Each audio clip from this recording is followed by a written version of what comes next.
আজ কতজন বিশ্বাস করেন ঈশ্বর সত্য? সত্য না সত্য না? আজ যদি সত্য ঈশ্বর না হতো, কারো জীবনে তেল লাগাতে এ চমৎকার হতো না, হতো কি?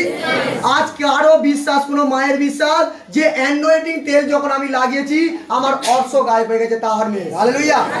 কেউ বলছে আমার বিশ্বাস প্রভু, আমার নাতি পড়ে গেছে, ছেলে পড়ে গেছে গাছ থেকে, আমি এই অয়েল লাগাচ্ছি, সে চাঙ্গা হয়ে গেছে। হালেলুয়া। কেননা এক বিশ্বাস, বহু অবিশ্বাসী মানুষ আজকে এখানে এখানে দাঁড়িয়ে আছে, বসে আছে। কিন্তু বিশ্বাস রাখো, তোমার জীবনে তখনই চমৎকার হবে যখন তুমি যিশুকে বিশ্বাস করবে, প্রভুর কাছে মাংবে, চমৎকার দেখবে যিশু বলে। কেননা যে কেউ প্রভুর কাছে আসে, যে কেউ প্রভুর কাছে আসে। কেননা যোহন লিখিত সুসমাচার 3 নম্বর অধ্যায় 16 পদ বলে রেখে দিয়েছে। শোনো কলসিয়া, মন দিয়ে শুনবেন। বহু মানুষ সরে চলে যায়, তাই বিনষ্ট হয়ে যায়। কিন্তু আমার প্রভু নির্দেশ দিয়েছে, যোহন লিখিত সুসমাচার 3 নম্বর অধ্যায় 16 নম্বর পদ বলছে, কারণ ঈশ্বর জগৎকে এমন প্রেম করিলেন, কারণ ঈশ্বর জগৎকে এমন প্রেম করিলেন যে তার একমাত্র পুত্রকে দান নয় বলিদান করিলেন, যে কেউ তাহার উপর বিশ্বাস করে বিনষ্ট না হয়, অনন্ত জীবনকে পায়। হালেলুয়া। যে কেউ, কি বললো? যে কেউ তাহাকে। আজকে বলে, আরে তুই তো যাচ্ছিস, তোর প্রতি মনে ঈশ্বর দয়া করেছে, আমার প্রতি দয়া করবে না কেন? আমার তো 6 মাস হয়ে গেছে, আমার তো 1 বছর হয়ে গেছে, আমার তো 2 বছর হয়ে গেছে, আমার তো 4 বছর হয়ে গেছে, এখনো পর্যন্ত আমার সমস্যা যায়নি।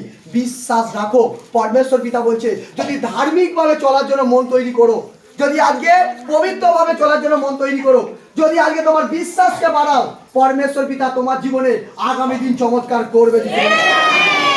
আগামী দিন চমৎকার করবে যিশু বলে। কেননা পরমেশ্বর পিতার বচন যখন নামে, তখন তোমাদের জীবনকে ফলবান করে যায়। যায় না? যায় না? আর কলসিয়া, তোমরা এক দৃষ্টান্তকে তুমি অনুভব করো। আকাশ থেকে যখন মেঘ ভাঙা বৃষ্টি যখন নিচে নেমে আসে, সেই বৃষ্টি কি করে? সেই বৃষ্টি চাষিদের ফসলেতে আর্দ্রতা করে যায়, উর্বর করে যায়। করে যায় না? করে যায় না? মানুষের জীবনে আজকে আয় উন্নতি দিয়ে যায়, দেয় না? দেয় না?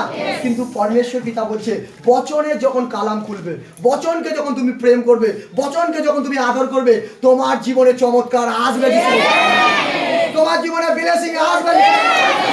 কেন?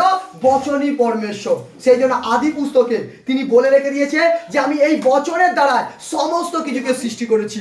বচনের দ্বারায় আজকে পাখি আজকে দেখতে পাচ্ছ আকাশে উড়ছে, বচনের দ্বারা সৃষ্টি করেছে। আজকে তুমি কথা বলছো, বচনের দ্বারা সৃষ্টি করেছে। আদম হওয়াকে, আমাকে, সমস্ত সকলকে আজকে বচনের দ্বারা সৃষ্টি করেছে। হালেলুয়া।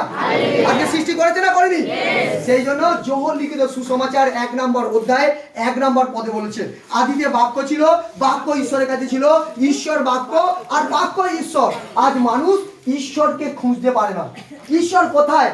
আজকে তাই পাথরের কাছে চলে যায়, আজকে তাই চলে যায় সুতো বাঁধে, আজ কোনো কবচের কাছে বাঁধে, আজকে কি করে? আজকে পাথরের কাছে গিয়ে ভেট চড়ায়, আরে গাছের গোড়ায় জল ঢালতে থাকে। কিন্তু না প্রিয় খ্রিস্ট ভাই বোনেরা, আজকের বচনে যখন কালাম খুলবে, তুমি জানতে পারবে যে ঈশ্বর কোথায় থাকে। ঈশ্বর আমাদের মন মন্দিরে থাকে। প্রত্যেকটা মানুষ ঈশ্বরকে খুঁজতে গেলে মনুষ্যকে অন্বেষণ করো, মনুষ্যর মধ্যে ঈশ্বর আছে। তোমরা গুরুজনকে প্রেম করো, তোমরা পাস্টার প্রফেটকে প্রেম করো, তোমরা প্রত্যেকটা কলসিয়াকে প্রেম করো, প্রত্যেকটা ভাই বোনকে প্রেম করো, মাকে প্রেম করো, বাবাকে প্রেম করো। যখন তুমি প্রেম করতে থাকবে, তোমার জীবনে চমৎকার দেখবে যিশু। তাই জন্য তিনি করন্থীতে বলে রেখেছে, বিশ্বাস, প্রত্যাশা, প্রেম, এই তিনটের মধ্যে সবচেয়ে দামি হচ্ছে যে প্রেম। আর যার কাছে প্রেম আছে তার কাছে ঈশ্বর আছে, যার কাছে প্রেম নেই তার কাছে কখনো ঈশ্বর আসতে পারে না। কিন্তু তুমি যদি আজকে তোমার মধ্যে প্রেম না থাকে, আজ প্রভুকে চেয়ে যাও যে প্রভু আমাকে সেই প্রেমের আত্মা দাও, যাতে আমার পরিবারের সাথে প্রেম করতে পারি, পাড়ার প্রতিবেশীর সাথে প্রেম করতে পারি, দাস দাসীদের সাথে প্রেম করতে পারি। আর যত প্রেমের আত্মা চাইবে, তোমার জীবনে অ্যানোয়েন্টিং অভিষেক আসবে, তোমার জীবনে আশীর্বাদ আসবে, তোমার জীবনে ব্লেসিং আসবে। জোরদার তারিফ করো, জোরদার।